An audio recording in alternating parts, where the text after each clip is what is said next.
आप लोगों ने यहाँ पंचमों अध्याय का कथा सुने गीता ज्ञान का। अब यहाँ से मैं आप लोगों को छठवें अध्याय का कथा सुना रहा हूँ।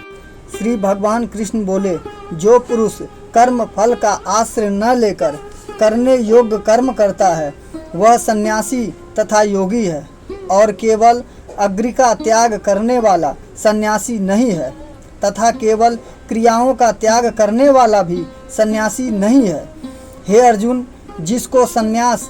कहते हैं उसी को तू योग जान, क्योंकि संकल्पों का त्याग न करने वाला कोई भी पुरुष योगी नहीं होता। योग में आरूढ़ होने पर इच्छा वाले मननशील पुरुष के लिए योग की प्राप्ति में निष्काम भाव से कर्म करना ही हेतु कहा जाता है, और योगारूढ़ हो जाने पर उस योगारूढ़ पुरुष का जो सर्व संकल्पों का अभाव है वही कल्याण में हेतु कहा जाता है। जिस काल में न तो इंद्रियों के भोग में और न कर्मों की आसक्ति होती है, उस काल में सर्व संकल्पों का त्यागी पुरुष महायोगी रूढ़ कहा जाता है। अपने द्वारा अपना संसार समुद्र से उद्धार करे और अपने को अधिपति में न डाले, क्योंकि यह मनुष्य आप ही तो अपना मित्र है और आप ही अपना शत्रु है। जिस जीवात्मा द्वारा मन और इंद्रियों सहित शरीर जीता हुआ है, उस जीवात्मा का तो वह आप ही मित्र है, और जिसके द्वारा मन तथा इंद्रियों सहित शरीर नहीं जीता गया है, उसके लिए वह आप ही शत्रु के सदृश शत्रुता में बर्ताव करते हैं। सर्दी, गर्मी और सुख दुख आदि में तथा मान और अपमान में जिसके अंतःकरण की वृत्तियां भली भांति शांत है, ऐसे स्वाधीन आत्मा वाले पुरुष के ज्ञान में सच्चिदानंद घन परमात्मा सम्यक प्रकार से स्थित है, अर्थात उनके ज्ञान में परमात्मा के सिवा अन्य कुछ है ही नहीं। जिसका अंतःकरण ज्ञान विज्ञान से तृप्त है, जिसकी स्थिति विकार रहित है, जिसकी इंद्रियां भली भांति जीती हुई है, और जिसके लिए मिट्टी पत्थर और स्वर्ण समान है, वह योगी युक्त अर्थात भगवत प्राप्त है, ऐसा कहा जाता है। सुहद्र, मित्र, वैरी, उदासीन, मध्यस्थ, दृश्य और बंधुगणों में, धर्मात्माओं में और पापियों में भी समान भाव रखने वाला अत्यंत श्रेष्ठ है। मन और इंद्रियों सहित शरीर को वश में रखने वाला आशा रहित और संग्रह रहित योगी अकेला ही एकांत स्थान में स्थित होकर आत्मा को निरंतर परमात्मा में लगावे। शुद्ध भूमि में जिसके ऊपर क्रमशः कुशा, मृगछाला और वस्त्र बिछे हैं, जो न बहुत ऊंचा है और न बहुत नीचा है, ऐसे अपने आसन को स्थिर स्थापना करके उस आसन पर बैठकर चित्त और इंद्रियों की क्रियाओं को वश में रखते हुए मन को एकाग्र करके अंतःकरण की शुद्धि के लिए योग का अभ्यास करें। काया, सिर और गले को सामान एवं अचल धारणा करके और स्थित होकर अपनी नासिका के अग्रभाग दृष्टि जमाकर अन्य दिशाओं को न देखता हुआ ब्रह्मचारी के व्रत में स्थित भय रहित तथा भली भांति शांत अंतःकरण वाला सावधान योगी मन को रोककर मुझ में चित्त वाला और मेरे पारायण होकर स्थित होए। वश में किए हुए मन वाला योगी इस प्रकार आत्मा को निरंतर मुझ परमेश्वर के स्वरूप में लगाता हुआ मुझ में रहने वाली परमानंद की पराकाष्ठा की शांति की प्राप्ति होती है। हे अर्जुन, यह योग न तो बहुत खाने वाले का, न बिल्कुल खाने वाले का, न बहुत शयन करने वाले का, स्वभाव वाले का और न ही सदा जागने वाले का ही सिद्ध होता है। दुखों का नाश करने वाला योग तो यथा योग्य आहार विहार करने वाले का, कर्मों में यथा योग चेष्टा करने वाले का और यथा योग सोने तथा जागने वाले का ही सिद्ध होता है। अत्यंत वश में किया हुआ चित्त जिस काल में परमात्मा में ही भली भांति स्थित हो जाती है, उस काल में संपूर्ण भोगों से सप्रिया रहित पुरुष योग युक्त है, ऐसा कहा जाता है। जिस प्रकार वायु रहित स्थान में स्थित दीपक चलामान नहीं होता, वैसे ही उपमा परमात्मा के ध्यान में लगे हुए योगी के जीते हुए चित्त की कही गई है। योग के अभ्यास से निरुद्ध चित्त जिस अवस्था में उपराम हो जाता है और जिस अवस्था में परमात्मा के ध्यान से शुद्ध हुई सूक्ष्म बुद्धि द्वारा परमात्मा को साक्षात करता हुआ सच्चिदानंद घन परमात्मा में ही संतुष्ट रहता है, इंद्रियों से अतीत केवल शुद्ध हुई सूक्ष्म बुद्धि द्वारा ग्रहण करने योग्य जो अनंत आनंद है, उसको जिस अवस्था में अनुभव करता है और जिस अवस्था में स्थित यह योग परमात्मा के स्वरूप से विचलित होता ही नहीं,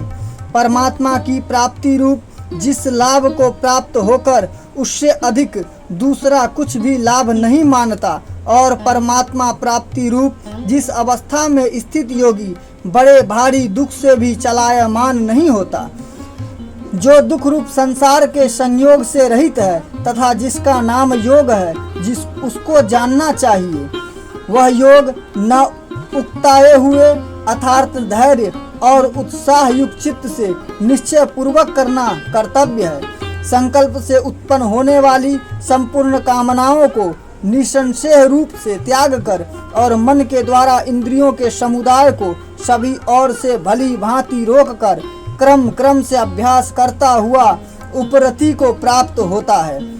धैर्य युक्त बुद्धि के द्वारा मन को परमात्मा में स्थित करके परमात्मा के सिवा और कुछ भी चिंतन न करे। यह स्थिर न रहने वाला और चंचल मन जिस जिस शब्द आदि विषय के निमित्त से संसार में विचरण करता है, उस विषय से रोक कर यानी हटाकर इसे बार बार परमात्मा में ही निरुद्ध करे। क्योंकि जिसका मन भली प्रकार शांत है, जो पाप से रहित है और जिसका रजोगुण शांत हो गया है, ऐसे इस सच्चिदानंद घन ब्रह्मा के साथ एक ही भाव हुए योगी को उत्तम आनंद प्राप्त होता है।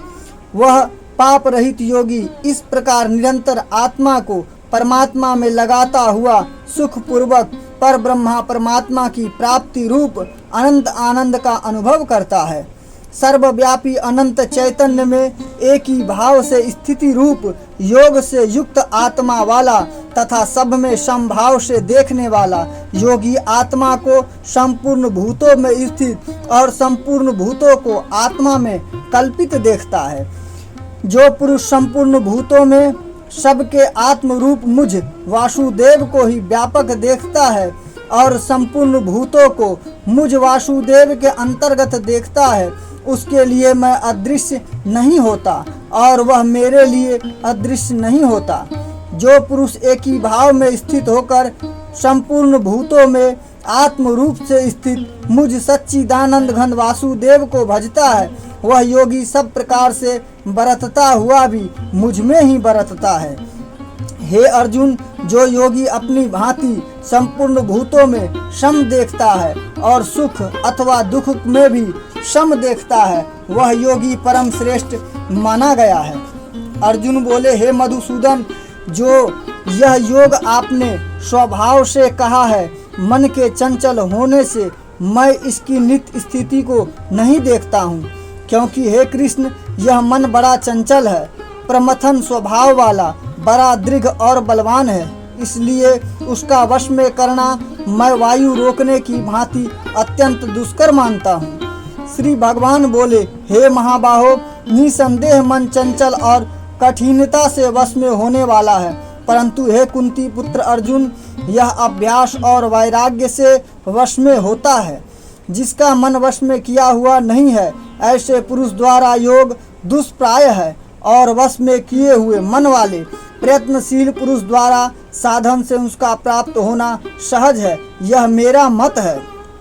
अर्जुन बोले, हे कृष्ण, जो योग में श्रद्धा रखने वाला है किंतु संयमी नहीं है, इस कारण जिसका मन अंत काल में योग से विचलित हो गया है, ऐसा साधक योग की सिद्धि को अर्थात भगवत साक्षात्कार को न प्राप्त होकर किस गति को प्राप्त होता है।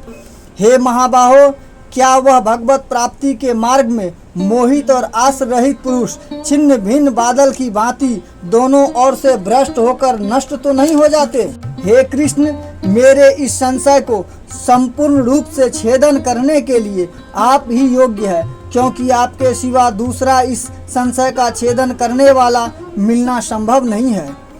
श्री भगवान कृष्ण बोले, हे पार्थ, उस पुरुष का न तो इस लोक में नाश होता है और ना ही परलोक में ही, क्योंकि हे प्यारे, आत्मोद्धार के लिए अर्थात भगवत प्राप्ति के लिए कर्म करने वाला कोई भी मनुष्य दुर्गति को प्राप्त नहीं होता। योग भ्रष्ट पुरुष पुण्यवानों के लोकों को अर्थात स्वर्ग आदि उत्तम लोकों को प्राप्त होकर उनमें बहुत वर्षों तक निवास करके फिर शुद्ध आचरण वाले श्रीमान पुरुषों के घर जन्म लेता है, अथवा वैराग्यवान पुरुष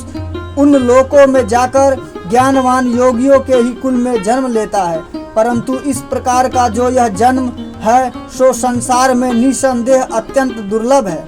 वहाँ उस पहले शरीर में संग्रह किए हुए बुद्धि संयोग को अर्थात समबुद्धि रूप योग के संस्कारों को अनायास ही प्राप्त कर जाता है, और हे कुरुनंदन, उसके प्रभाव से वह फिर परमात्मा की प्राप्ति रूप सिद्धि के लिए पहले से भी बढ़कर प्रयत्न करता है। वह श्रीमानों के घर में जन्म लेने वाला योग भ्रष्ट पराधीन हुआ भी उस पहले के अभ्यास से निरंतर निसंदेह भगवान की ओर आकृष्ट होता है, तथा समबुद्धि रूप योग का जिज्ञासु भी वेद में कहे हुए सकाम कर्मों के फल को उल्लंघन कर जाता है। परंतु प्रयत्न पूर्वक अभ्यास करने वाला योगी तो पिछले अनेक जन्मों के संस्कार बल से इसी जन्म में संसिद्धि होकर संपूर्ण पापों से रहित हो फिर तत्काल ही परम गति को प्राप्त हो जाता है। योगी तपस्वियों से श्रेष्ठ है, शास्त्र ज्ञानियों से भी श्रेष्ठ माना गया है, और सकाम कर्म करने वाला भी योगी श्रेष्ठ है। इससे हे अर्जुन, तू योगी हो। संपूर्ण योगियों में भी जो श्रद्धावान योगी मुझ में लगे हुए अंतर आत्मा को मुझको निरंतर भजता है, वह योगी मुझे परम श्रेष्ठ मान्य है। ओम तत्सदिति। श्रीमद् भगवद गीता सूपनिषत्सु ब्रह्म विद्यायाम योग शास्त्रे श्री कृष्ण अर्जुन संवादे आत्मसंयम योगो नाम षष्ठमोऽध्यायः समाप्तः।